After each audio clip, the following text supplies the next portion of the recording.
Hi everyone, my name is Matt. I'm the youth and family pastor at Cornerstone Church in Marshfield. I'm here today with your Cornerstone Connection, a daily devotional. Well, we're going to continue today in our journey in the book of Joshua. A couple days ago, we were in Joshua chapter 3.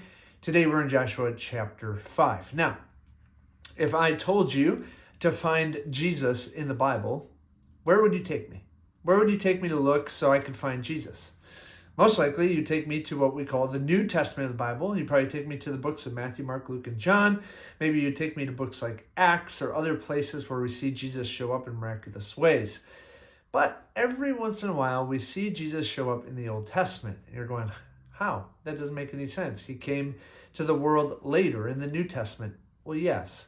But remember, Jesus always has been, and he always will be. He is God. He's the Son of God. And so there's times in the Old Testament where we see Jesus show up in what is known as, sometimes people call it a theophany, but more specifically, it's called a Christophany, Christophany. So today is one of those moments. Many scholars will say that today in Joshua chapter 5, we see Jesus in the Old Testament.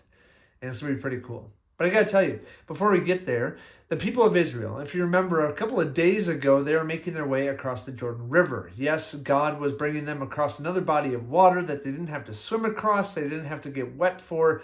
Instead, as the priests entered that body of water with the Ark of the Covenant, just as he said, as their heels, as their soles of their feet touched the water, all of a sudden that water piled up and the ground became dry, and the people of Israel began to cross the Jordan River and into the promised land, that land that God had promised them that would be flowing with milk and honey, and they are going to start a new chapter in their life. They're going to start a new life. So it's pretty exciting. And we get into chapter 4, and we see that the memorial is set up of the 12 tribes of Israel and 12 stones to commemorate this crossing of the Jordan River, and that God has done this for the people of Israel, and he brought them into the promised land. And then we get to chapter 5, and it's got such a cool start. I want to read it for you. We're not going to read all of chapter 5, but I do want to read the first couple of verses. It says, "Now, when all the Amorite kings," so this would be Israel's enemies, west of the Jordan, when all these Amorite kings west of the Jordan and all the Canaanite kings along the coast heard how the Lord had dried up the Jordan. So word of mouth spread, right? How it dried up before the Israelites until we had crossed over. Their hearts melted. I love that.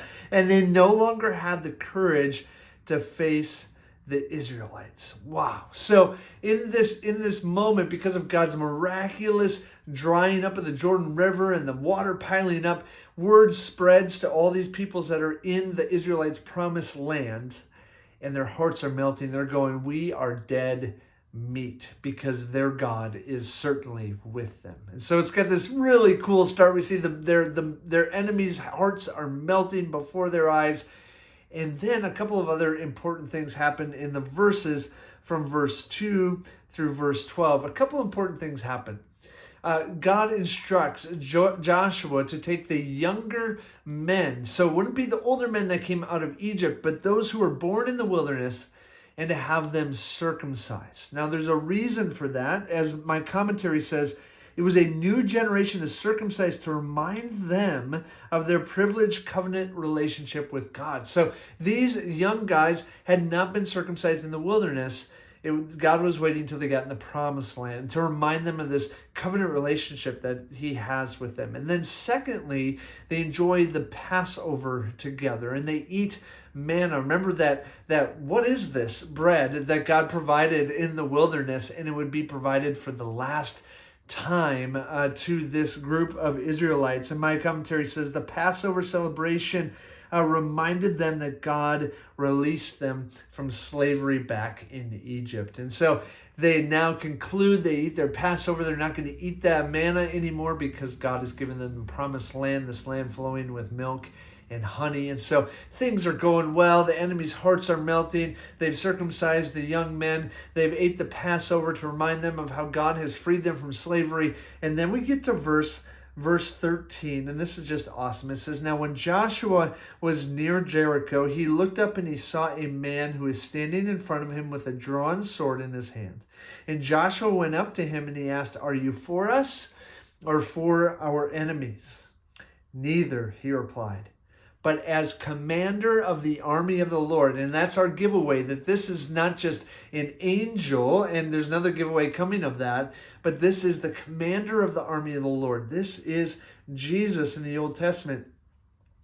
He says, I am commander of the Lord, I have now come. Then Joshua fell face down to the ground in reverence and asked him, what message does my Lord have for his servant?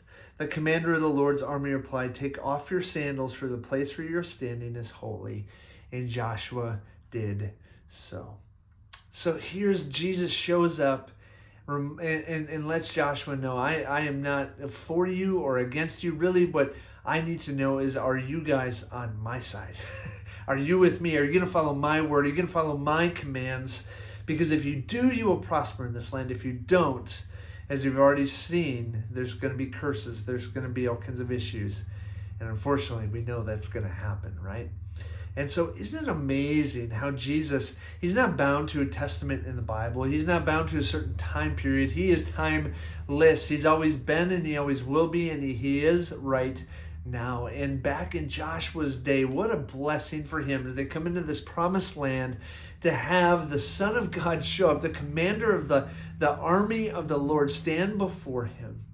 And for Joshua to have the right response, to humble himself, to fall face down, to show his reverence, his respect, and his submission to God as they enter this promised land, and they're going to go and take on the enemies that are before them. Friends, may we have the same response when God stands before us each day as we wake up, as we open up his word, as he gives us opportunities to obey him. May we fall face down in reverence to him and submit to him, so that there may be glory given to him and good for our lives and good for the people around us. Friends, have a great day, and we'll see you next time on Cornerstone Connection.